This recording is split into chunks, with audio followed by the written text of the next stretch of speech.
Hello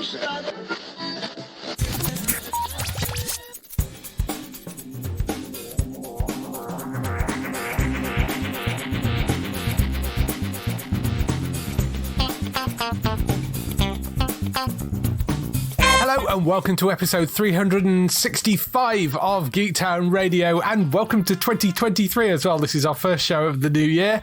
To start off, I have with me... So, we meet again, Buzz Lightyear, for the last time. Not today, sir. Matt, how you doing? I'm very good, David. How are you? I'm very well, thank you. First show of the new year. We've obviously been watching and playing lots of things whilst we've been off, so what have you been doing? Something I watched very recently, actually, just the weekend just gone. I took my mum out to the cinema because it was her birthday. The film's called A Man Called Otto. The man in question is Tom Hanks playing Otto, and it's quite a simple film, but it really surprised me because I thought it was going to be kind of... I mean, it is simple in its idea and some of its execution, but it kind of goes beyond what I thought it was going to be, which I was nicely surprised by that, which is always a good thing. For the most part, this is... it's got a fair amount of like funny parts, and we both kind of chuckled and laughed at certain bits. There is a balance, however, with that. There's two quite serious topics that the film does touch upon, which is suicide and transgender issues, not to do with the main character called Otto, but to do with another character, which I won't get into because of spoilers. So it touches upon both of those, and I thought it dealt with those issues really well, but it also really balanced that pretty well as doing its comedy. Obviously, it doesn't try to do comedy within those scenes, but it does comedy like outside of those scenes. Essentially, the setup that you've got is he is an elderly sort of man. He's just retired / got a severance package from work, and he lives quite a simple sort of old man type life, which is, you know, wakes up and does what he does a bit of like not a neighborhood watch, but he sort of makes sure that the gate for their road is shut and things like that, and make sure that people aren't parking where they're supposed to be and things like that. And it's quite interesting if you look at the first, let's say like the opening 10 minutes as opposed to the last like half an hour.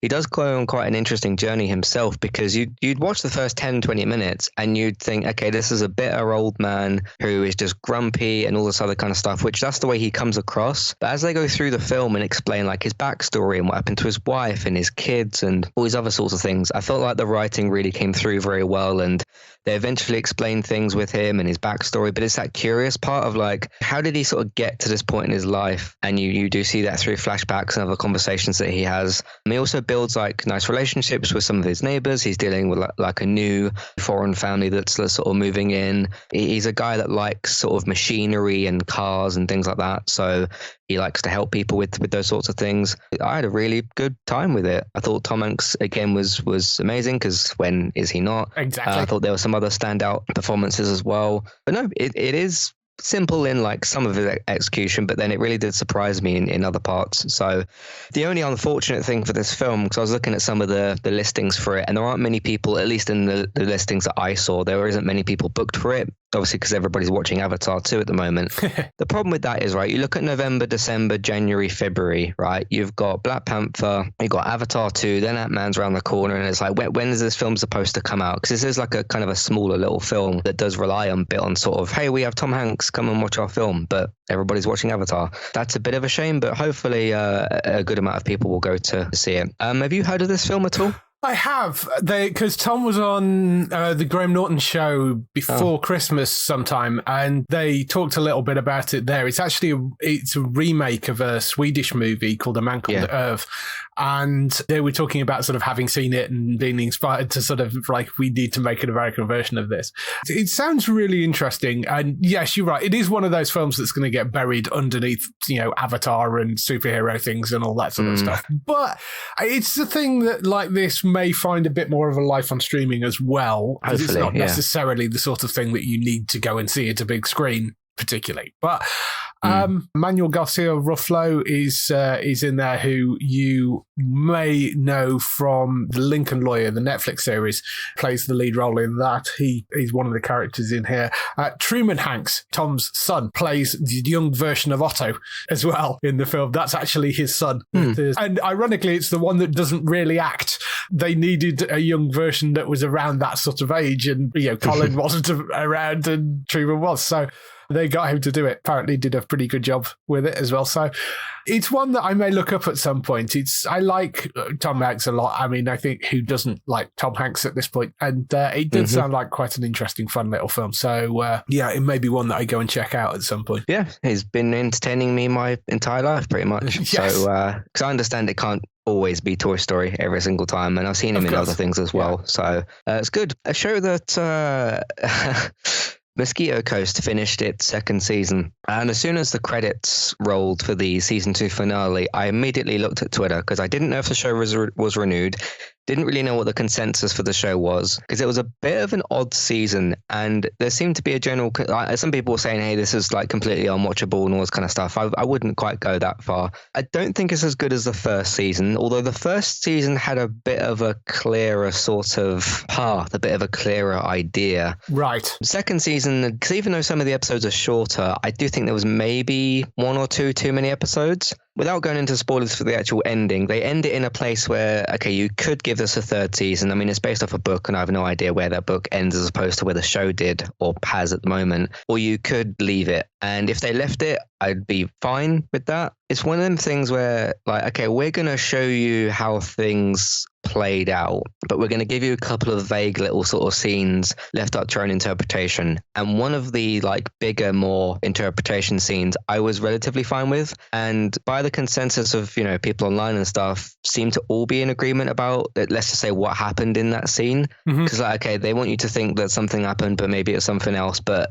pretty much everybody seemed to think like, no, we think this thing happened instead, and I'm in line with that as well. I'm kind of in agreement with that as well. But it's interesting because like the last 10 minutes or so, I wouldn't say that they're rushed, but it's very just sort of bang, that's it. It's ended. If you came back for the third season, that'd be fine. The overall season, it was just a bit kind of, because we've praised a lot of Apple TV Plus shows because they keep making really good shows, so we keep telling you that they do. What I'm about to say isn't me saying that this show is bad. The show's still good, sort of 7 out, like second season, like it's good, sort of 7 out of 10, don't skip, watchable type TV, and it goes above that sometimes, but it's an averagely good sort of season. I think in terms of the seasons of TV that I've seen on Apple TV Plus, so all of them, this is probably at the bottom of that list, but it's still a good season of TV. It just doesn't stand up to kind of Apple's high tier of television, which is most of their seasons of TV. So for those of you who, like, I don't know, maybe you didn't know the second season came out or you were catching up, I'd say it's worth going through still if you care about sort of what's happening to these characters. I don't know, there was a couple of sort of smash cuts to things at the end, and it was just a little bit wonky. So some people kind of said that they didn't think the show knew where it was going. I think there was an idea there with the second season. Have you seen anything about this second season? I haven't, no, and it's not one of the Apple shows that I've actually caught up with. It's quite interesting looking at the background for the second season, because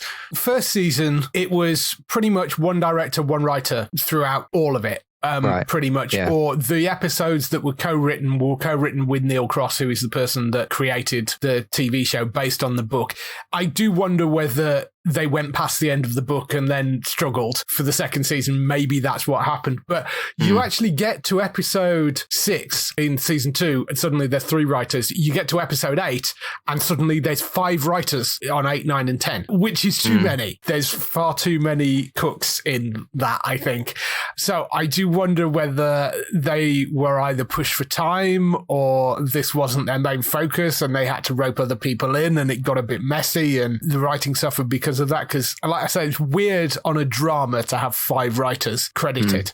That sounds like they either got pushed for time trying to finish it, or they were struggling and roped in more people because the story wasn't going where they hoped it was, or I don't know. But something seems to have gone on there for that many people to be credited on those last few episodes. I didn't know any of that. Yeah, so. No, I mean, I didn't until I looked it up. But yes, that does seem a little bit odd. So we'll see whether that gets renewed again or not. I don't think there has been an announcement about whether it's coming back yet. But yeah, if you see like it gets cancelled after 2 seasons, it won't be a sort of like, oh no, massive cliffhanger, we'll never know what happened sort of thing if it doesn't come back. So we'll see. I didn't realise that you'd also written Mythic Quest in your list. I put Mythic Quest in after I saw you'd written it on the list. Okay.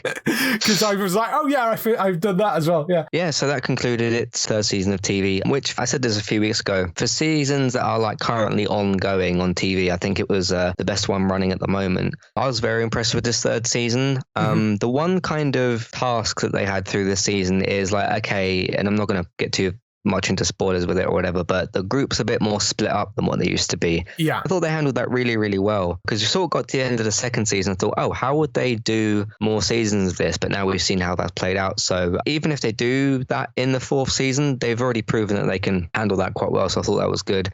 There was a particular 3-episode arc that really impressed me, actually. There was the episode arc where it was, I think, a Christmas episode, then a backstory episode, and then the one after that. Right, yeah. And that's not intended as a 3-episode arc. I just happened to watch those 3 episodes back to back to get caught up, because I sort of saved them for Christmas. I thought it would be a nice thing to do, which was cool. And although, like I said, that's not intended as like a 3-episode arc, that was like one of the strongest points in the season. There's lots of strong points throughout the season, but the way that they developed Poppy and Ian, their sort of partnership or friendship relationship, however you want to sort of put that. So I'm very impressed with this season. I'm very much looking forward to seeing where they go with this in the future. I've absolutely loved this season. It was been brilliant. I think they ended it in a way that, unlike the last season, like you were thinking, how on earth are they going to continue this with the end of season 2? Season 3 does end in a place where you can see, okay, I can see where they're moving forward. And it has already been renewed for a full season. It's got a spin-off coming as well called Mere Mortals, which is a bit more sort of anthology-esque, because they're describing it as being more like those, what they describe as departure episodes, but they're bottle episodes, basically, like the Sarian one, which did Iron's backstory and stuff, and Everlight, which was the episode last season, I think. It's a bit more based around those sort of things, and it follows the life of the employers and the players and fans and stuff. So it's sort of based in the same world, but isn't like directly based around the Mythic Quest team. So I'm very much enjoying that show. I'm so glad it's coming back for even more. It's one of the great things on Apple TV. There's so much good stuff on Apple TV. So very impressed with this season. And in terms of, like, I think we spoke about it before with the spin-off, or whether it's going to be next season, this show and the people that write it and make it have more than proven themselves that they can stretch further. Yeah. So we'll see how they handle things. Absolutely. So on my side of things, I finished The Peripheral, the first season of that, which is the adaptation of the William Gibson novel, which they've done on Prime Video, and it's from the people that made Westworld. It's from Lisa Joy and Jonathan Nolan. Feels very much in that Westworld kind of vibe, in that it's this sort of slightly futuristic-y sort of world, but there's odd stuff going on. I don't know the novel at all, so I can't tell you whether it is a good adaptation of that novel or not, and how much liberty they've taken with it. But I mean, they've made a decent, coherent story out of it. It is a sort of multiverse idea, which I think people are far more used to at this point. Very difficult to kind of explain it in any coherent way. It's one of those things you sort of need to sit down and watch. But did very much enjoy it. Chloe Grace Moretz is the lead character in it. Jack Rayner plays Burton, her brother, and they're two of the main leads.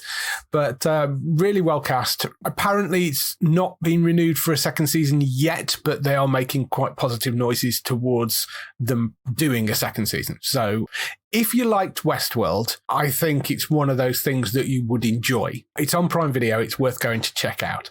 Also finished the first half of season 4 of Manifest. Very much a continuation of the previous seasons, which are on NBC, on this fourth season on Netflix. Seem to be doing a good job of kind of wrapping up that story. I've been quite enjoying that. Slow Horses season 2, thought just as good as the first. That's on Apple TV. That's been brilliant. That's already renewed for a third and fourth season as well, and then maybe even more coming after that. We don't know. Mythic Quest season 3, we've just talked about, so that was great. Jack Ryan season 3, good.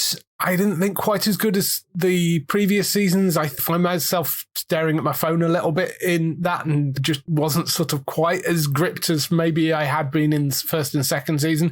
Still an enjoyable, decent drama with John Krasinski in the lead, but just didn't quite grab me as much as maybe the previous two seasons. But have you caught that yet? No, when it comes to Amazon, like with Peripheral and this, sometimes it's just a case of clicking on the thing and remembering it's on there. Yes. So plus I've noticed we've got 3 streaming services that are blue now, because you've got Paramount, you've got Disney, and you've got Amazon. And there has been occasions where I've gone to watch like Star Trek and clicked on Disney Plus and I'm like, no, this is the wrong one. Yes. But yeah, I started watching a bit of the third season of Hannah, which came out like 2 years ago. So sometimes it's just, because there's so many streaming services, it's just a case of like clicking on one and remembering that a show's actually on there. Mm-hmm. So, but no, I will watch those two, definitely. Yes, I will be interested to know what you think of Jack Ryan, because as I say, it didn't quite grip me as some of the others, but enjoyable enough, but maybe not quite as good as the previous ones. There is, of course, another season of that coming, and then potentially a spin-off series as well. So one of the big shows which dropped over Christmas was The Witcher Blood Origin, which was this little mini-series that is based in the world of The Witcher. Very much enjoyed that. It's an interesting sort of little background story which sort of leads into, in the same way that sort of Book of Boba Fett is sort of connected to The Mandalorian. It sort of leads into the next season, sets up a few bits and pieces of that. Interestingly, it starts with Jaskier, who is in the middle of this war zone, and then it gets mysteriously sort of everything stops. This is in like the first minute, so I'm not spoiling anything particularly, but everything sort of stops and he gets whisked away by somebody and told that he needs to record a song for the elves to help them remember because they've forgotten where they come from. And it's the background of the creation of the first Witcher is essentially the setup for it. If you know any of the history of The Witcher, there was this thing called the Conjunction of the Spheres, which was when the world of sort of elves and man and other things kind of all crashed together, which is why you have monsters in this universe. It really is just the sort of the background of that. I enjoyed it. There's a very odd bit of casting, and it's Lenny Henry as this chief druid. I mean, I love Lenny Henry. He's great. And he is a wonderful actor. I just don't think he was cast right in this. I mean, I saw Lord of the Rings, which he's also cast in. He's in the Rings of Power, where he plays the chief of the Harfoots, who are the hobbits in Rings of Power. I think he's great in that. I think he fits that role perfectly. This, where he's sort of playing a kind of Machiavellian chief druid, it's really odd. And I don't think he manages to pull it off. It just doesn't fit him. It's perfectly finely acted. It's very distracting. That always pulled me out of it. But the rest of the cast are great. There is Sophie Brown, who plays this sort of female warrior who is fantastic. Lawrence O'Furnan, I think his name is, who plays Fial, who is an elf born into this sort of opposing clan of warriors, and they end up getting forced together and working together. Those are sort of the main leads, but there are other people like Michelle Yeoh that pops up. There's Dylan Moran that pops up in there randomly. There's Minnie Driver is in there as well. So yeah, there's a good solid cast for it. And if you like The Witcher, it's certainly an interesting sort of background bit of things, but worth looking at, I think. I take it this isn't one you've caught up with yet either. No, I only looked at it a few weeks ago or so, and it's got 4 episodes, isn't it? It's a limited series. Yes. 4 or 6. But no, it came out on Christmas Day. So yes, but no, it's just one I haven't clicked on play yet. It is worth looking at. I did enjoy it. Ongoing things I'm watching. Bad Batch came back on Disney Plus. I watched the first 2 episodes of that. Very much a sort of continuation of where it ended the last season. It's sort of a few months on, and they're still sort of doing jobs and trying to get paid and running from the Empire. But that's 2-episode arc is a nice sort of setup for the rest of the season. So I really enjoyed that.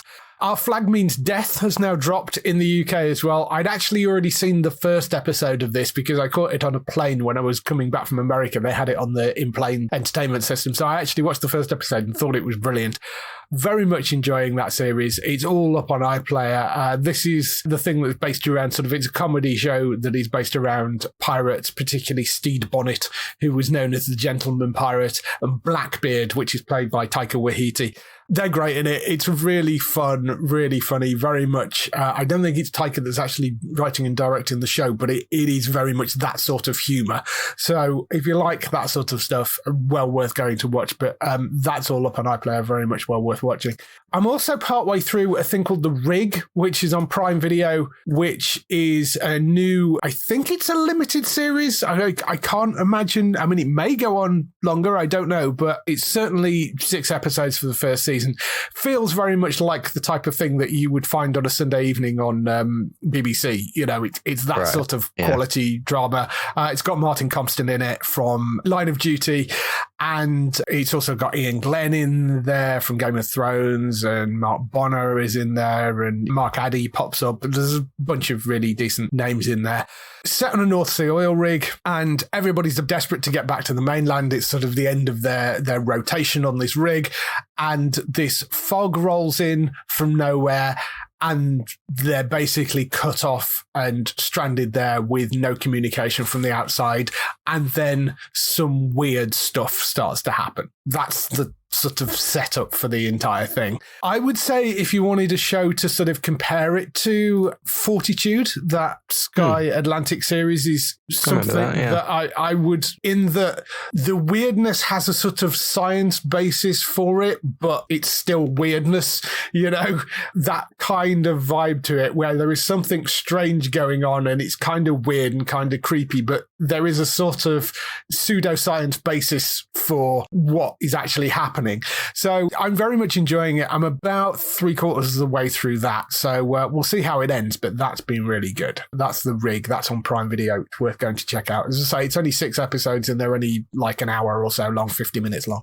And on the gaming front, I've been playing something called IXIOM, which I've actually completed. As you would expect, it is a sort of base building game, but there is a game called Frostpunk, and it's kind of a version of Frostpunk in space, I think would be the closest thing you could associate it with. In that it is a base building game, but there is a story that runs through it. With IXIOM, something's gone wrong in the Earth solar system, so you're aboard this giant spaceship and you're trying to find this other settleable planet.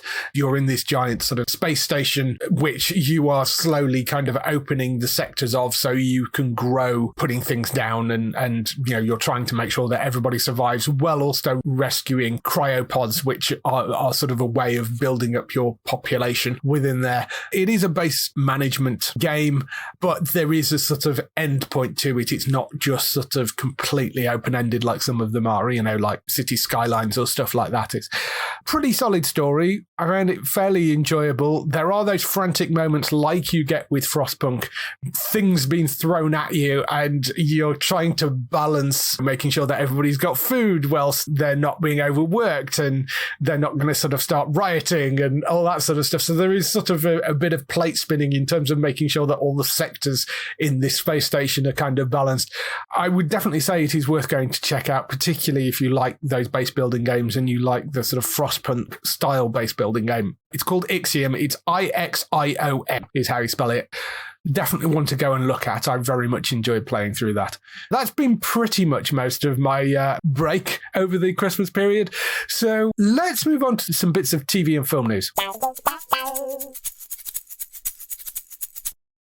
So in the TV and film news this week, we start off with the renewals and cancellations. Cancellations, there have been a few, and not that many, because we are only right at the start of the year. But, of course, Netflix has cancelled a couple of things, as they always do. 1899 cancelled after 1 season, so that one has gone. And they've also cancelled the animated series Inside Job, which is actually a reversal of having previously ordered the 2nd season. They've now changed their minds.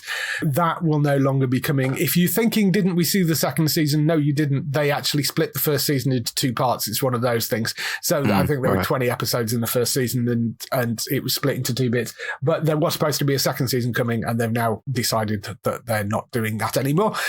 The other people that have been cancelling everything right now is Warner Brothers Discovery, and over at HBO Max, they cancelled Love Life after 2 seasons, which I think ran on the BBC over here, that show. So yeah. So that's gone. I don't know whether you saw any of those. Just on the 1899 thing, it wasn't a show that I checked out, but I'd seen positive reaction to it, not to the cancellation, but to the show. The thing I understand with that one, apparently that was from the same team that did Dark, which was a very critically acclaimed series. I've still not seen the third season. I thought it was a very, very good show, but I didn't quite enjoy it as much as other people did. Dark actually finished after 3 seasons, didn't get cancelled. It had a conclusion and ending. Some people say it's the best show on Netflix, which cool. So, okay, so you got that going on, and then you bring back the same team, or most of the same team, and you make a new show, which is, from what I understand, similar, not the exact same, but similar. Why wouldn't you want to keep that around? It's a bit like with the Mike Flanagan thing, because he's now signed an overall deal with Amazon, and he for a bit of time, he was kind of the Netflix horror guy, like, you know, with Midnight Mass and Hill House and all those sorts of ones, and then they cancelled one of his shows after the second season, and now he's gone off to Amazon. So I don't know why you haven't kept those people around, but then, like I said, you know, then you'll make 10 other shows that nobody will see. So some people have argued about, like, okay, would they have had the budget and stuff? They probably would have, because the money that would have been spent on a second season, let's say a third season of Warrior Nun or a second season of this, will probably go to a show that, like, people won't see or won't know about or won't, you know, whatever. And will get cancelled after one season. Yeah. But the point I'm trying to make with that is, why don't you manage your money better and make shows that have more going for them? Yeah, this is it. I mean, you compare Prime Video and Apple to Netflix, and they are, in terms of their renewal policies, at opposite ends of the scale. You know, Prime and Apple will look at a show, go, okay, this is good quality, and a bunch of executives will look at it and say, we think this is worth keeping, and they will renew it in some cases before it's even gone to air, which happened with Jack Ryan. I mean, before that had even launched, they gave it more seasons. Slow Horses was given 2 seasons straight off the bat. Whereas Netflix, if the algorithm says no, that's it. I mean, it is a bit like this sort of old Little Britain thing of computer says no. I mean, it is very much that with the algorithm. I mean, it does seem to be all hail the mighty algorithm, and they've just canned it. So I'm guessing that's all it is, that the numbers don't match. And if the numbers don't match, the algorithm says, no, you're not allowed to make any more of it. I mean, it's a weird system, and they really need to do something about their content, because they are getting a reputation for killing shows without giving them any form of chance of surviving, regardless of what their ratings are. It's just weird. Like, I noticed Warrior Nun, which they cancelled before in December, is still sitting around, certainly in the UK top 10 chart right now, as far as I could see when I looked on Netflix a couple of days ago. Warrior Nun was one of the things that was sort of, I think it was at number 5 or something. And you kind of think, surely if it's sat in the top 10 somewhere, you would have kept that around. But then it's a global thing, and if the UK likes it, but nobody else does. I don't know. It's weird. It's very, very strange. The thing on the viewer side and the creative side is, if you're a viewer of a show, so let's say 1899 or Warrior Nun or whatever, and you get to, say, second or third season, your audience is going to start losing the confidence that you're going to renew those shows. So less people are going to watch shows that are in earlier seasons. And I mean, I don't know about, like, you, the creative and the business side, but surely if you're creative, you've got a creative team with you or whatever, you're a director or whatever, and you say, okay, we've planned out our story and it's going to have 5 seasons and it has to have 5, it has to have this amount of episodes. You're not going to really, I'm not saying you will turn down Netflix if say there's money there, but you're not going to really trust to go over there. Yeah. So it's hurting things on both sides. Yeah, no, it is, because audiences don't trust Netflix not to cancel a show after one season. And if you're creative and you've got a new show and you want it to actually go somewhere, but you think, you know, maybe it's slightly off the wall and it's going to need a little bit of time to bed in, you're not going to approach Netflix because you're not going to trust them to give it a chance. I mean, moving on to the renewals, they have renewed one thing, which is Wednesday. That's coming back for a second season, which shouldn't come as a huge surprise because the numbers for Wednesday were absolutely insane. It's got like over 1 billion hours watched, and it's like the 3rd show to do that after Stranger Things Season 4 and Squid Game. It's no great shock that has made it, but you can't have every show. Not every show is going to do that. That's just unrealistic. Yeah. So, yes, great. They've renewed Wednesday, and a lot of people are enjoying it. You know, I haven't actually got around to watching it yet, but I'm hearing good things about it. So, wonderful. Yes. but there doesn't seem to be sort of any balancing going on anywhere in there. So I don't know. It's very weird. I got up to, I think it's episode 5 or 6, and I was hearing stuff about like it might not get renewed or it might move to Amazon. And I was like, I'm just going to not stop watching it, but pause watching it until something's been decided. Well, yeah. Because I didn't want to, spend a holiday break getting up to episode 8 or 9, then it gets cancelled. Yeah. So on that side of it, it's made by MGM, isn't it? Yes, it is. I mean, that's the weird thing with Wednesdays. It's actually quite good news for Amazon as well, because Amazon own MGM. So if, let's say after season 2, if Netflix doesn't want it anymore, would it go over to Amazon? It could very well do. I mean, that makes sense, wouldn't it? It would make sense if Netflix did decide to cancel that. I think there is a strong possibility that Amazon say, okay, well, we'll have it then. That is one show that should technically be fairly safe, regardless. It just may not be on Netflix. It may be on Amazon moving forward. But as I say, it's made such a ridiculous impact on Netflix. I mean, 1 billion hours viewed. They're going to renew it for as long as it has that sort of ratings anyway. In terms of other renewals, Fire Country's been renewed for a second season by CBS. That's the Max Theorot from SEAL Team show where he plays a sort of firefighter that's a sort of ex-con. Hasn't landed anywhere over here yet, but hopefully the fact that that's been renewed will inspire somebody to go and pick that up. SEAL Team itself, we've seen a couple of bits of rumours that maybe SEAL Team for the next season might go straight on to Paramount Plus in the UK. Trying to get that confirmed at the moment, so it may be back on Sky, it may go on to Paramount Plus, don't know yet. Grace, which is the John Sim detective drama based on a series of books which all appear to have death in the title. I was writing this up for the website, and it's like all the books are death of something, or so that's obviously a theme of the author. But John Sim stars in that. It's called Grace. That's been renewed for a 4th season by ITV. 3rd season hasn't gone out yet. You haven't missed it. It's just they've renewed it for a 4th before the 3rd season goes out. AMC are on a bit of a cancellation spree right now because I think they've got money problems, which, I mean, is ironic given the fact that we can't get AMC shows anywhere over here. But they've cancelled a show called Damascus. They've cancelled after 1 season. A show called Moonhaven after his 2nd season. 61st Street and Pantheon, both which were due to have 2nd seasons. In fact, I think Pantheon's an animated show. 61st Street is a live action series. Both of those, I believe the 2nd seasons are actually made.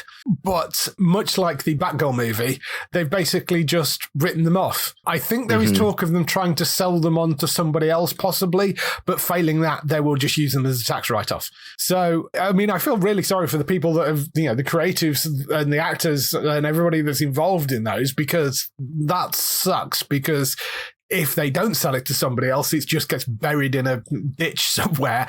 That's really quite harsh because their work doesn't get seen. It's mildly infuriating with AMC when the shows like the Walking Dead series and the Anne Rice stuff can't be found anywhere. I mean, Interview with the Vampire, I think, is available to buy on Amazon in the UK, but it's not on Prime.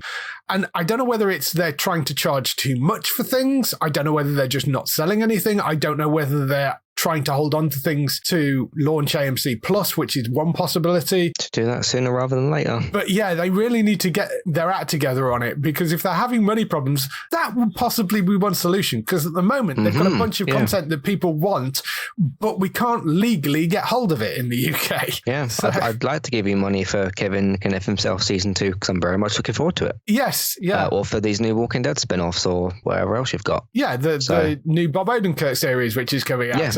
Yeah. And Interview with the Vampire and Mayfair Witches and all that sort of stuff. But at the moment, we can't legally watch them anywhere. So, it will not without paying per episode anyway for Interview. Just on that Pantheon, I was on Twitter, I think this was yesterday or the day before, something like that. And some random Twitter account that said that they'd worked on the show had talked about this very thing. It was like an animated show. It was supposed to be on AMC Plus, and they'd done essentially a Batgirl style tax write-off for it, and said it got no promotion or anything, and they basically totally got rid of it, and everyone in the replies was sort of saying sorry about that and everything. So kind of rung a bell when you were bringing it up here. But again, like you said, because the UK audience over here is pretty big, like I said, if you've got money problems, I mean, I don't necessarily want to have AMC Plus as well as everything else, but if it's the option that we can get some of these shows that we're wanting to see, then that's a good option to take. Sooner rather than later would be a good idea. Yes. So Yeah, because, I mean, there has been talk of them launching AMC Plus over here, but they've not confirmed anything. So we don't know whether that is going to be the case, and that's what they've been saving shows for or not. Oh, yeah, and there's Tales of the Walking Dead. Yeah, and there's Tales of the Walking Dead as well. Yeah. We should say Fear of the Walking Dead Season 7 is now on Prime Video. It was available to buy on Amazon, but it is now on Prime. So that one has actually made its way onto Prime now. But still nothing from Tales. We don't know what's going to happen with things like Dead City and the other spin-offs and all that sort of stuff. So, I mean, yeah, it's a weird situation. So you mean that Fear's with a Prime subscription, not to buy? Yeah, Fear is with Fear Season 7 and the previous seasons of Fear are now on, I mean, their previous seasons were always on Prime Video, but basically they show it on AMC on the TV channel. And at the same time, it was available to buy on Amazon day after it airs in the US. But they've now put it on Prime, but it takes like 12, 14 months for them to actually move it onto Prime for free if you've got a Prime subscription. But yeah, Season 7 is now on there. It sort of popped up in the last few weeks. So there is a new show coming up on the 27th of March, which I thought you might be quite interested in because it's coming up on Paramount Plus. It's called Rabbit Hole. The description of it is: nothing is what it seems when John Weir, played by Keith Sutherland, a master of deception in a world of corporate espionage, is framed for a murder by powerful forces with the ability to influence and control populations. That's the setup for it. I mean, it's Kiefer back in a sort of espionage-y kind of thing. I like Kiefer. You like Kiefer. Yeah. 27th of March, it's coming out on Paramount Plus. We'll have to keep an eye out for it. But yeah, sounds like an interesting one. Always happy to watch Kiefer in something. Definitely, yeah, especially in these espionage type roles, which obviously is where 24 Jack Bauer fits in. He has done a couple of like similar things. I know obviously in what's called Designated Survivor, he was like the president. And then he did that thing on Quibi. What was the name of it? Everything I stored in my mind about Quibi is like going out the window. Yeah. But it was The Fugitive or something like that. Yes, The Fugitive. That was it. Yeah, which you can actually find on Roku now. Yeah, they've put some of them on there, haven't they? Yeah, because the Roku channel, which if you've got Sky, you have got the Roku channel because it's an option on there. It's one of the apps. You can go and check out all the Quibi content. And there were a few decent shows on there. Yeah. But, yes. There was one with Sophie Turner. I can't remember what it was called. Yeah, that was quite good. That was quite good. Yeah. But no, it sounds great. I mean, I like seeing Kiefer in these types of roles. Obviously, I'd love to have 24 back. It'd be 9 years this year because it was 2014, I think, when it came back. And then you had the spin-off in 2017 or something, 24 Legacy. Should be very, very good. Definitely going to be one to watch out for. But yeah, it's called Rabbit Hole. It's on Paramount Plus and 27th of March for that one. I'd actually not heard of that at all until you mentioned it on here. No, well, neither had I until I sort of started getting press releases for it yesterday. But right. yeah, so it's one sort of seemingly popped out of nowhere, but that looks good. If you're wondering where the Chicagos are on Sky, they haven't gone anywhere. They are supposed to be coming back to Sky. They're negotiating contracts at the moment. There is a big Chicago-shaped hole on the 27th of January right now. Whether they land there or not, because that will depend on whether all the contracts are signed and sorted. But there is a hole for them in the schedule right now on the 27th of January. So we'll keep an eye out and we'll let you know. But if you're wondering where the Chicagos have gone, they're not like suddenly disappearing to Disney Plus or something like that. They are supposed to be coming back to Sky. They just haven't sorted the contracts out yet this year. Sometimes that happens, but that's why they've not made any announcements about it yet. One thing they did announce was The Rookie Feds, which is the spin-off from The Rookie, which they did the backdoor pilot from last season.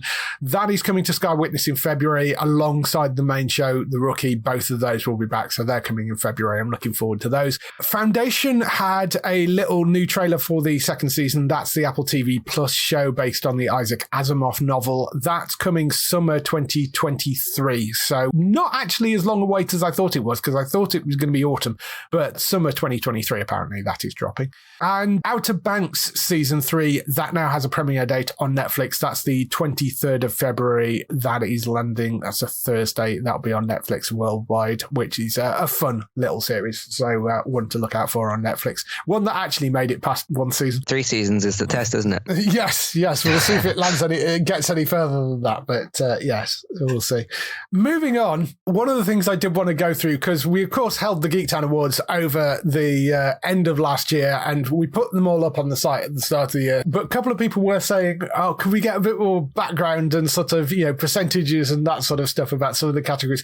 So what I've actually done is I've gone through the categories and actually put, rather than just the top three, which is what is on the site, I've got the top 5 of each category and also have the exact percentages that they were broken down by. So if you're interested in sort of a bit more background about those categories, you can see them on the site, but you'll get a bit more information here.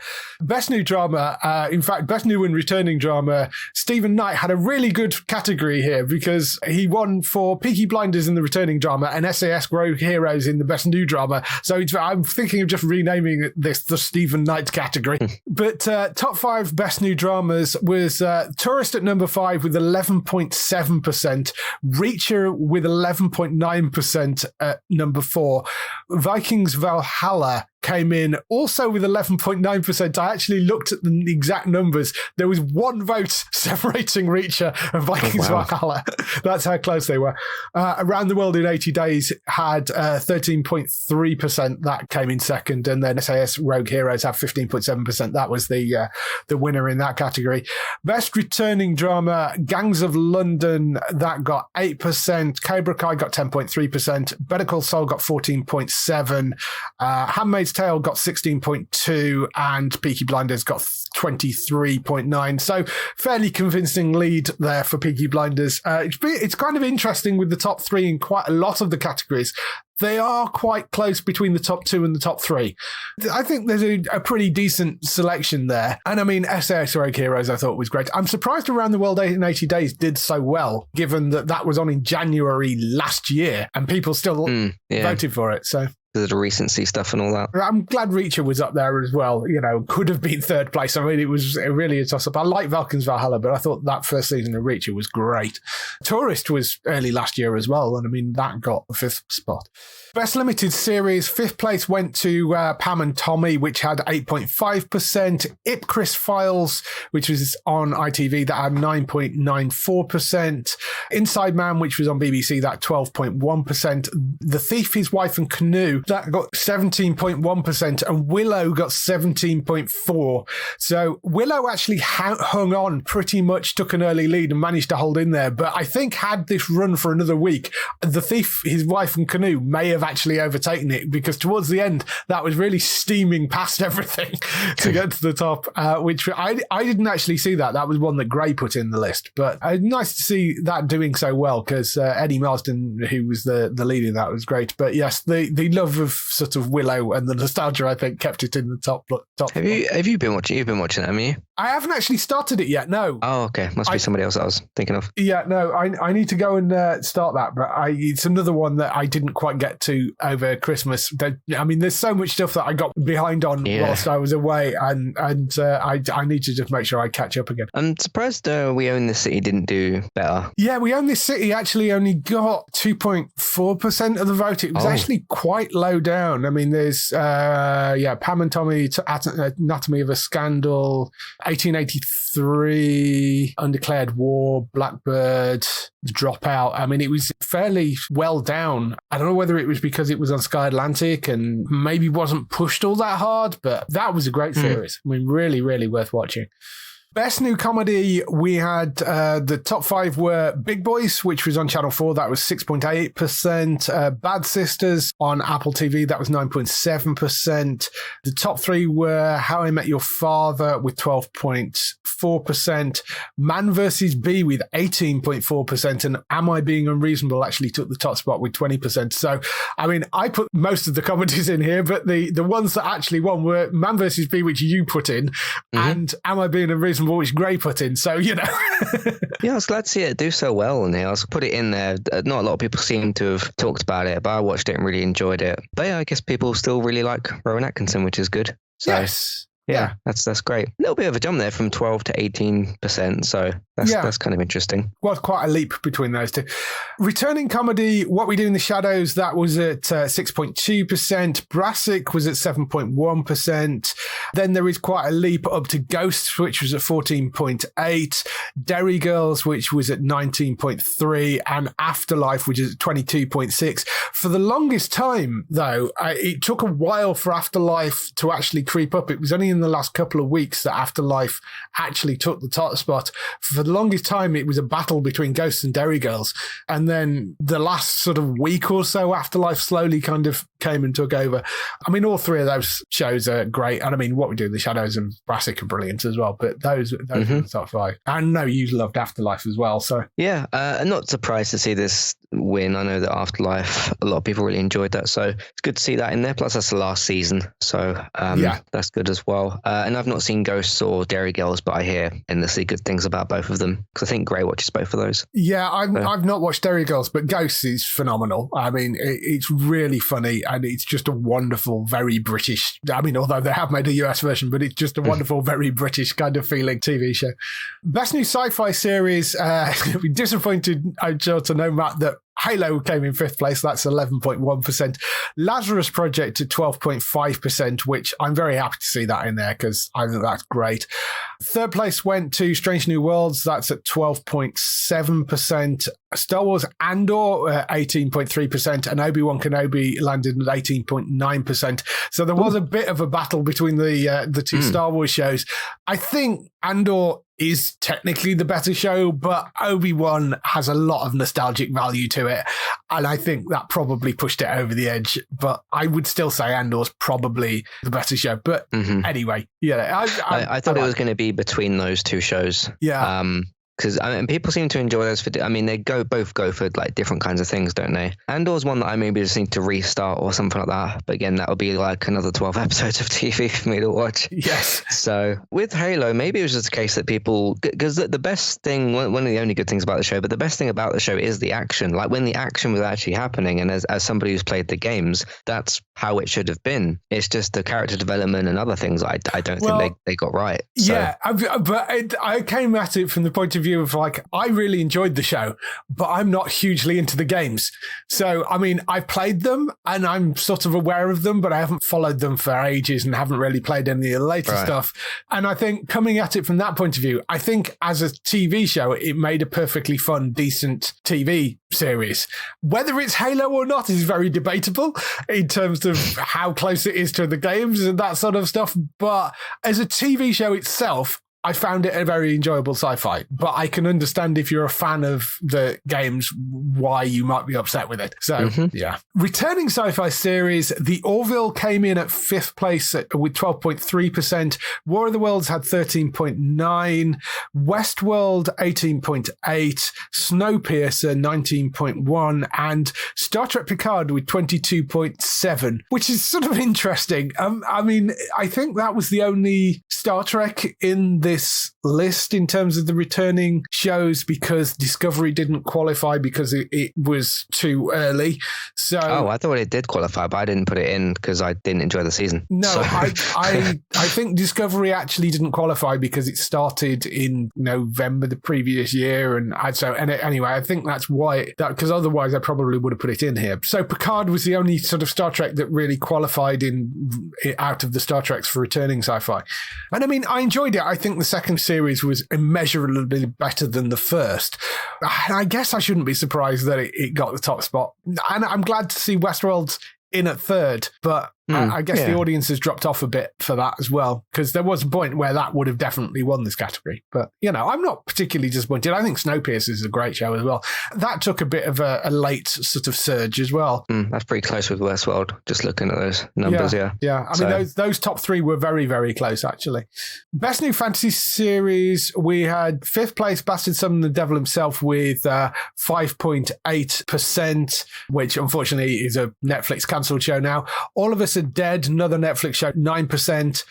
Third place went to The Time Traveller's Wife, which again is another cancelled show. That's 14.4%. Then we always said this was going to be a battle between Lord of the Rings and House of the Dragon. And Rings of Power got 24.9%, but House of the Dragon very much winning this category with 38.8%. 38. So, I mean, it's not the highest percentage of one category. That's coming up. But House of the Dragon very solidly winning that out of the three. I'm very happy to see Time Traveller's Life in there. I think HBO made a horrible mistake cancelling that. I thought that was a really entertaining series. I was very surprised when HBO said that they weren't bringing that back for more. Surprisingly, All of Us Are Dead in here. And kind of, I know it didn't get into the top three, but it made it onto fourth. The people that watched it, including myself, seem to really, really enjoy it. I'm just surprised it's got a second season because I don't really know how you do a second season, but we'll see what they come up with. Yeah. I kind of look at that and hope, okay, please don't make a second season that's just unnecessary, because then you might kind of ruin some of it. But we'll see what they come up with. I'd wondered, that Bastard Son Devil himself, if it was cancelled, because I didn't know. It is, unfortunately. Both Bastard Son and Lazarus Project both come from Joe Barton, who is the writer behind both of them. Lazarus Project is coming back, you'll be glad to know, but yes, his Netflix project got canned. He did put out a tweet about one of the recent cancelled shows. I think it was Warrior Nun. I did see a tweet from Joe going, they'd just be better if they just announced shows that weren't cancelled as opposed to shows that were. So you can tell there is definitely a vibe out there about Netflix getting that reputation. Best returning fantasy series. Now, the percentages here are very low, and you'll see why when we get to the winner. See Season 3, 2.5%. Lock and Key Season 3, that's got 5.4%. American Horror Stories, that's got 5.4% as well, but had slightly more votes. Joint third place, because they had exactly the same amount, was Outlander and Discovery of Witches, both had 8.5%. The second place went to The Witcher with 16%. The winner by the largest landslide of any show that we've had in the entire awards, 51.3%, Stranger Things Season 4. So, I mean, it shouldn't really come as a huge surprise, but yes, that was a giant winner for that category. That's one of the ones where Stranger Things didn't just come back and make a great show. That's like a pop culture phenomenon. When people get so glued into one scene, particularly obviously the running up the hill thing, and then Kate's music gets listened to a bunch because of that song, that's more of an effect than just, hey, a lot of people really enjoyed this TV show. That's like a pop culture effect that's affected music and things. So well deserved. That's quite a clear winner. Yeah, it was great that season as well. So, but I mean, people complaining about the second season of The Witcher, and it still managed to get second place. So Best new comic book series we had. This is interesting because DC actually came out on top here, although there were some Marvel series in this as well. Miss Marvel came in 5th place with 13.8. Moon Knight came in 4th place with 15.2. Peacemaker landed 3rd place with 15.6. She-Hulk, actually out of the Marvel series, got the highest. That was the 2nd place with 19.1. Winner was The Sandman with 26.1%. I mean, I'm very happy that DC actually landed this. And I did think The Sandman, despite its kind of weird things they did with the camera ratio, I really enjoyed that series. And I think they did a wonderful job with it. I'm very happy that that's been so successful. Again, a Netflix show, successful Netflix show. And it was always going to be a bit of a battle between DC and Marvel for this category because it's comic books. But I did think Peacemaker was going to win it. I think I said that at the time. Happy Miss Marvel still in the top 5. I do think it should be a bit higher because I did really enjoy that show. See, The Sandman's one that I didn't really have on my mind to win, but now that I think about that, a lot of people did seem to enjoy that. But there was just so much talk about Peacemaker, and even just with the intro sequence and that, I thought that would do better. It did get 3rd place, but I thought it'd be even higher than that. Returning comic book series, Flash got 5th place with 9.1%. Superman and Lois with 11.1%. 4th, Umbrella Academy in 3rd place with 23.5. Walking Dead final season, that got 24.7, but can't beat The Boys, which 3rd season of that got 26.7%. So, I mean, not a huge amount in it, only a couple of percentage points, but enough to make a difference.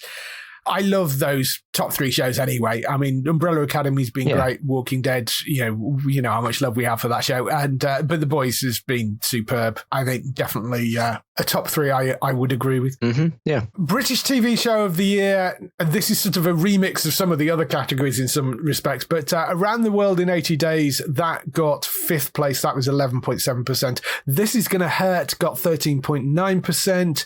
The Tourist got 14.6%. SAS Rogue Heroes didn't win there. It was 19.3%. The thing that did was Ghosts. As I say, very British show. It only just, but it was 20.1% that got. So there was very close. But if you're going to pick sort of what show feels very British to you, I would say, yes, Ghosts is certainly the one I would go for. Yeah, I thought it'd be between those two, SAS and Ghosts. That's the 2 that we talked about before. Yeah. But as is becoming tradition, I don't always have a lot to say about the British TV show category. Yeah. You'll be glad to know, actually, that the Hollyoaks Long Walk Home episode, which you did actually put in here, wasn't bottom, 4.1%. Interestingly, it was above Starstruck, which I'm very surprised by. It was above 10% as well, which wasn't hugely promoted on Prime Video, the British version of that Netflix French series. Oh, right. Yeah. It didn't actually come bottom either. You know, there was enough people that voted for that to put it sort of not in last place, which is good. Mm-hmm. Best factual structured reality entertainment show. Now, this is Gray's category, but I am disappointed in the British public here, I have to say. Never mind the Buzzcocks with 6.2%. Welcome to Wrexham, which I'm very happy is in there, 6.6%. Last Leg in 3rd place, 8.6%. There was a joint silver because they were dead level on votes. It was Taskmaster and Great British Bake Off, both on 20.3%. And beating it, depressingly, only by a very small amount, was I'm a Celebrity with 20.8%. I mean, fine. You're wrong, but, you know, that's what you voted for. Yeah, I'd heard some, obviously, you had that PM person yes. in there, that MP person, whatever he's doing now. Yeah. Yes. In there. Who should not have been there. I can't remember the guy's name. The guy that plays Romeo of Hollyoaks, he finished 2nd in the competition. I don't know. I can't remember who won it, but I'd heard that he was in there because he's had his sort of like temporary exit storyline. Basically, in the show, he's just gone on holiday with his girlfriend. Right. So, okay. Yeah, for like a bit of time. Yeah. So, best new animated series, The Cuphead Show in 5th place. Interestingly, Transformers Earthspark actually took 4th place and was not that far behind Cyberpunk Edge Runners. So, 4th place, 11.7% for Earthspark. Cyberpunk Edge Runners was 11.9%, so there's like 0.2% in it for those two. Top 2 places, The Boys presents Diabolical, that was 15.8%, and I think predictably Tales of the Jedi took this with 31.2%, so there was a massive drop-off between the winners and everything else here. But yeah, I mean, Star Wars, I think that was fairly predictable that was going to take the top spot. I'm happy to see Cyberpunk in it, though. That was a very good show. Yeah. So I'm just very surprised how close Transformers was behind that. Yeah. Best returning animated series, Harley Quinn got 5th place, that's at 10.6%. Star Trek Lower Decks at 12.8%. Rick and Morty at 18.8%. Family Guy at 21.6%. And The Simpsons predictably winning at 24.7%. Interestingly, Rick and Morty, Family Guy, Simpsons in exactly the same order that they were in last year as well. I mean, for me, I'd actually turn that list probably upside down and have Harley Quinn at the top, Lower Decks, Rick and Morty, Family Guy, The Simpsons in 5th place. But, you know, there's a lot of love for The Simpsons. It's 33 seasons in at this point. So, you know, I think that's probably fairly understandable. Game of the Year. So this was kind of interesting. Return of Monkey Island in 5th place with 7.9%. Elden Ring got 13.2%. God of War Ragnarok 14.5%. Lego Star Wars The Skywalker Saga at 17.3%. And the winner was Call of Duty Modern Warfare 2 with 21.7%. Again, that had quite a late surge. Same with Lego Star Wars coming forward as well, because for a while, Ragnarok was top, and then those are the two overtook it. I'm glad to see Call of Duty win this. I didn't think it necessarily would. The interesting part with Call of Duty, obviously, it's the one here that's got more than single player to it. My guess would be for this is if you played the campaign, if you're playing multiplayer, if you're playing co-op, raids, Warzone, or DMZ, because there's so many game modes here. So if you've played one of them, you have played this game, so therefore you'd vote for it. so it's got maybe more of a chance with that. Yeah, there's like 5 games in one. Yeah, there's too much stuff on it now, but that's with that. So that's interesting and really good. With most awards, most like PlayStation or Game of the Year awards this year have been between Elden Ring and God of War. Yeah. There was some news the other week actually that because they have like the most awarded game ever, and Elden Ring's actually beaten The Last of Us Part 2 for that now. I think they've got like 230 something. I don't know how it got that many that quickly. And I don't get it either, because I did not rate that game at all. To say, I played it a bit and absolutely hated it and refunded it. So, I mean, just not my sort of thing at all. So I'm surprised to see Elden Ring not in the top 3 here. But Star Wars, people like Star Wars. So I am very happy to see Monkey Island in 5th place. Out of those sort of smaller games, which, you know, there were a few on the list, things like Grounded and Stray and 2 Point Campus and Expositions Rome and Unpacking. I was expecting those to be further down the list, although Stray has been doing incredibly well in various awards. But I'm very happy to see Return to Monkey Island pick up, just scraping into 5th place. I was very happy with that, you know. Movie of the year, we had Enola Holmes 2 in 5th place at 5.8%. You got Doctor Strange Multiverse of Madness at 4th place. That's at 6.6%. The Batman, 6.8% in 3rd place. Black Panther Wakanda Forever at 8.1%. A very solid winner for this, and was leading pretty much straight out the gate and never stopped. Top Gun Maverick, 23.5%. So I think there's a lot of nostalgia driving that as well. I would have thought Black Panther had a chance to be higher than that, but I mean, there was a lot of love for Top Gun in this. I was surprised. It did have a very, very good 2022, both from its box office, which I think Avatar took over recently, but for box office, 99% of people that had made any comment about this film had said that they'd absolutely loved it. In fact, I don't think I'd read or heard anybody say they didn't like it. So clearly a lot of people really love it. And with the fact that Cruise doesn't seem to age, maybe they could do another one. maybe they could. I mean, I very much enjoyed it. It's very much designed to fund Tom Cruise's vehicle and designed to hit all those nostalgia points as well. So I'm not hugely surprised really that it's done so well. I just thought it would be closer between that and Black Panther, but there you go. Then we had the most anticipated categories. So we had 5th place, Dune Part 2 with 8.1%. Hunger Games, The Ballad of Songbirds and Snakes. That's at 9.3%. Top 3, 3rd place, John Wick Chapter 4, 11.7%. Guardians of the Galaxy Volume 3 with 11.1%.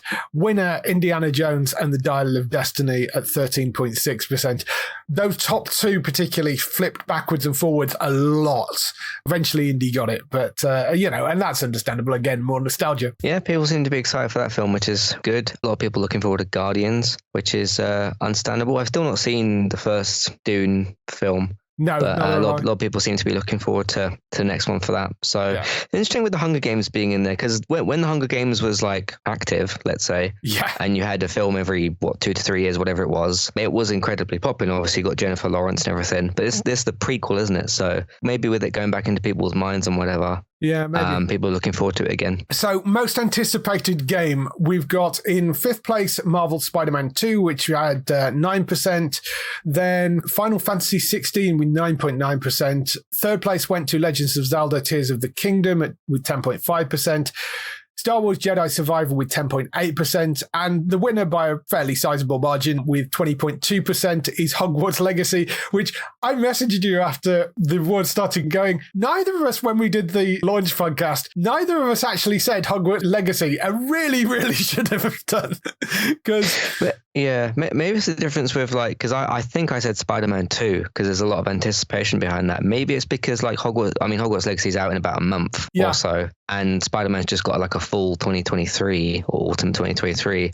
So maybe it's to do with that or something. But no, when I look at like the positive conversation online about Hogwarts Legacy, people are doing like countdown Twitter accounts and all this type of stuff. So they're looking forward to it a lot, which I am as well. I just thought because the first Spider-Man game did so well and Miles Morales was really good, people would be looking forward to that. It's no surprise to see Zelda in the top 3. Breath of the Wild is probably the best and most popular game on the Switch. Yeah. What's the other one? The Star Wars Jedi Survivor. People are looking forward to that as well. So, and there's also been a lot of excitement around Final Fantasy 16. So I'm not surprised that the games are in here. Maybe the order's a little bit different to what I thought it would be. Yeah. But no, it makes sense that all those are in there.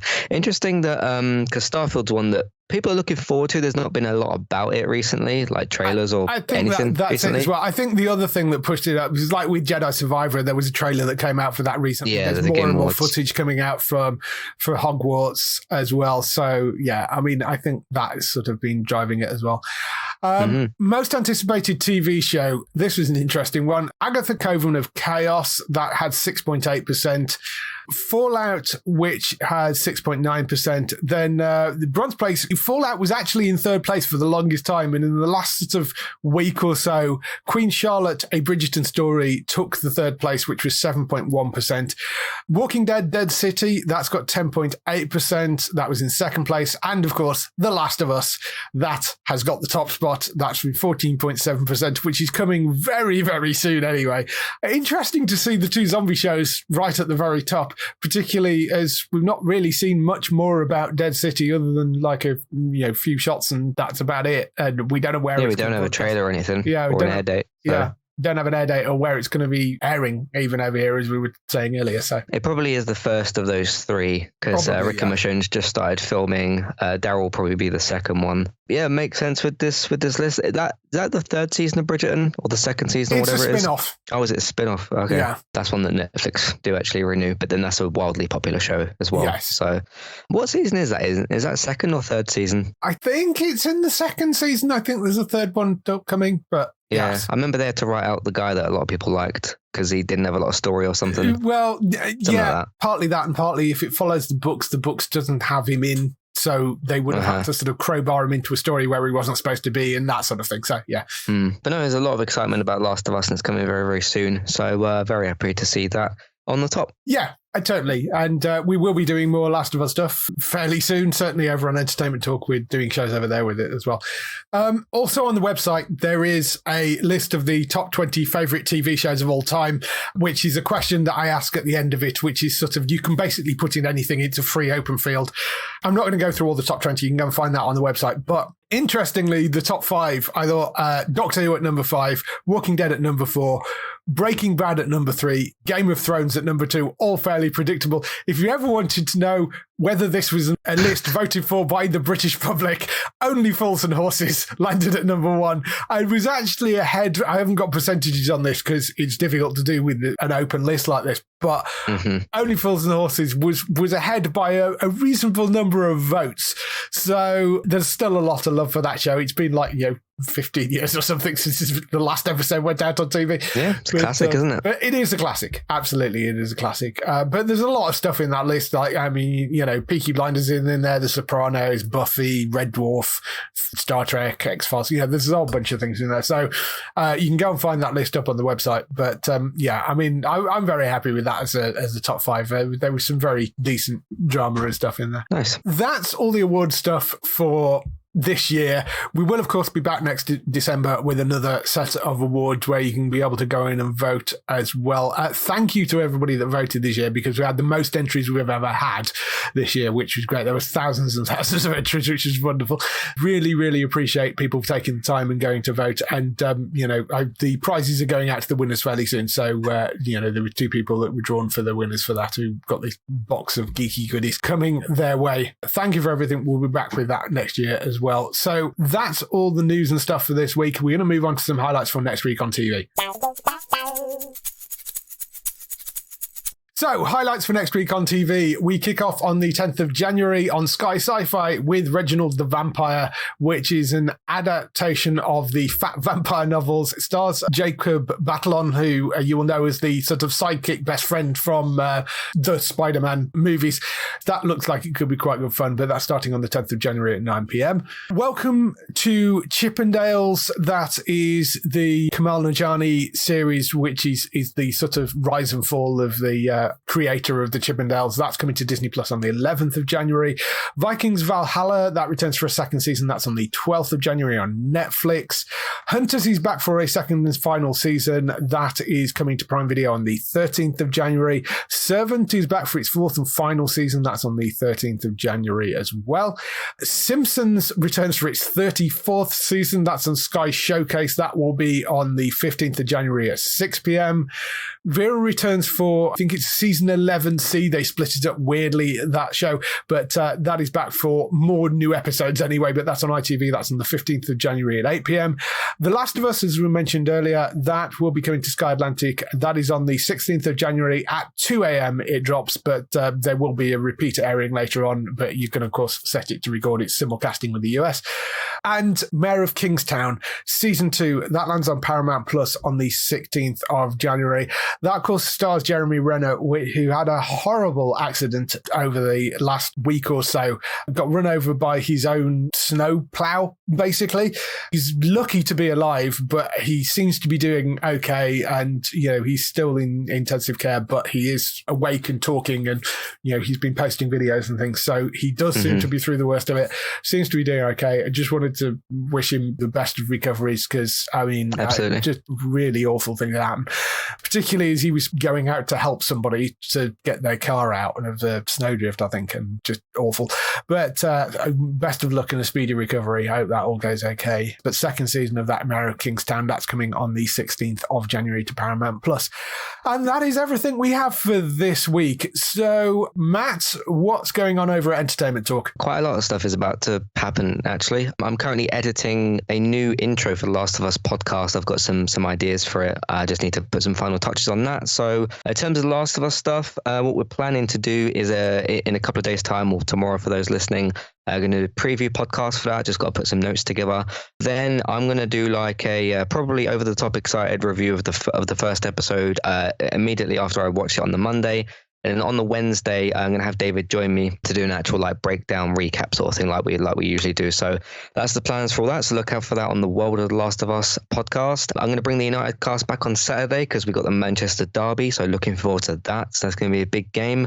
Currently ongoing stuff as well. We've got A Month for Positive Creators, which has had 2 of the 4 episodes out so far. So far I've talked about Noisy Butters. She's also called Hannah over on YouTube, and Chris Carr, who's from the John Campion Show. Also, Classic Reviews is still ongoing. That's also got 4 episodes. They're going to be coming out at the same time as Month Positive Creators. This is for like a mini series of Pixar and Disney films. I picked 4 from that set.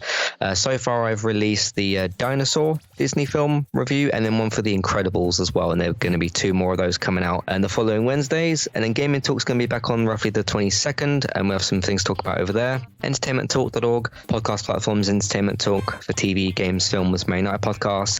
Twitch, if you want to catch me sometimes over there, eTalk UK, and then YouTube is where all that gets posted along with the game clips and stuff, is Entertainment Talk Players over on YouTube. But a lot of stuff about to start happening, so I'm excited to get back into the swing of things. Yeah, so that's all good. Go and find Matt over on entertainmenttalk.org. For other people involved in the show, you can find Bex on twitch.tv/Trista Bytes. That's BYTES. She was doing a load of charity streams over Christmas for Samaritans, I think it was, so raised a stack of money. She's doing a great job over there. And go and check out her regular streams as well, because they are absolutely hilarious. That's always great fun.